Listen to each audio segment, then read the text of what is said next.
নরসিংদীতে ভূমিকম্পে বাসার পাশের নির্মাণাধীন ভবনের দেয়াল ধসে নিহত কিশোরগঞ্জের পাকন্দি উপজেলার দেলোয়ার হোসেন উজ্জ্বল ও তার ৯ বছরের ছেলে ওমরের মৃত্যুতে এলাকায় নেমে এসেছে শোকের ছায়া।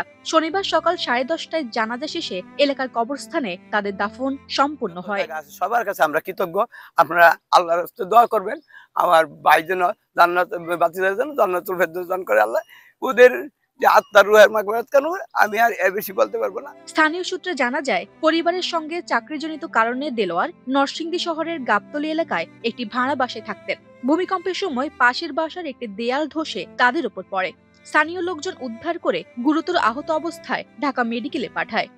ওই ছেলেটা নেওয়ার সাথে সাথেই ডিক্লেয়ার করলো বাচ্চাটা মারা গেছে, আর ভাই তখন আইসিইউতে ছিল। Bashundhara public school and college 2026 শিক্ষাবর্ষে ভর্তি চলছে। সন্ধ্যা 7টায় ডাক্তাররা ঘোষণা দিল মারা গেছে।